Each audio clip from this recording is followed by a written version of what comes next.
Perungalathur K நகர் பகுதியில் முழங்கால் அளவிற்கு வெள்ள நீர் தேங்கி இருக்கிறது. வீடுகளிலும் வெள்ளம் புகுந்ததால் பொதுமக்கள் கடும் அவதிக்குள்ளாகி இருக்கின்றனர்.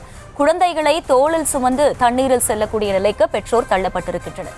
கூடுதல் விவரங்களை செய்தியாளர் கந்தன் வழங்க கேட்கலாம். கந்தன், தற்போது முழங்கால் அளவிற்கு அங்கே குடியிருப்பு பகுதியில் வெள்ளநீர் சூழ்ந்திருக்கும் நிலையில் அதனை அகற்றுவதற்கான பணிகள் ஏதேனும் தொடங்கப்பட்டிருக்கா? கள தகவல்கள் என்ன? அகிலா, வணக்கம். தற்போது பார்க்கின்ற காட்சி தாம்பரம் மாநகராட்சிக்கு உட்பட்ட பெருங்குளத்தூர் கே நகர் என்ற பகுதி தான். இந்த பகுதியை தான் முழுவதும் முழங்கால் அளவுக்கு மழைநீர் தண்ணீர் தேங்கி நிற்கிறது. அந்த காட்சியை தான் பார்த்து கொண்டிருக்கிறோம். குறிப்பாக தாம்பரம் மாநகராட்சிக்கு உட்பட்ட பெருங்குளத்தூர் ஜிஎஸ்டி ரோடிலிருந்து ஏரிக்கரை அருகாமையில் இந்த பகுதி அமைந்துள்ளது.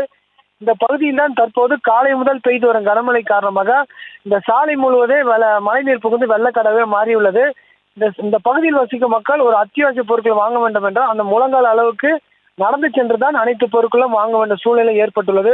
அது மட்டும் இல்லாமல் சிறியவர்கள் அதிக அளவுக்கு பாதிக்கப்பட்டுள்ளனர். வீட்டில் இருக்கும் சிறியவர்களை வீட்டில் உள்ளே வைப்பதற்கு பயந்து கொண்டு தோளில் சுமந்து கொண்டு கடைக்கு சென்று பால் பாக்கெட், அதே போன்று தண்ணீர் கேன் போன்ற பொருட்களை வாங்கி கொண்டு மீண்டும் அந்த சிறுவர்களை தோளில் சுமந்து மீண்டும் வீட்டுக்கு செல்லும் அந்த காட்சியை தான் பார்க்க முடிகிறது. அது மட்டும் இல்லாமல் அந்த தெரு முழுவதும் இந்த நிலைமை தான் தற்போதைக்கு நீடித்து வருகிறது. இதுவரை தாம்பரம் மாநகராட்சி அதிகாரிகள் நேரடியாக வந்து எந்த ஒரு நடவடிக்கை எடுக்கவில்லை புகார்கள் தெரிவித்துள்ளனர். அது மட்டும் இல்லாமல் தற்போது இந்த பகுதி முழுவதும் மின்சாரமும் தடை ஏற்பட்டுள்ளதால் இப்போ அந்த பகுதி ஒரு இறுதியில் சூழ்ந்துள்ளது.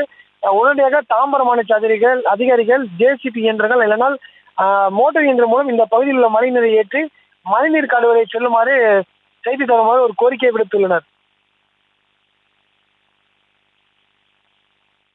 முழு விவரங்களை வழங்கியமைக்கு நன்றி கந்தன்.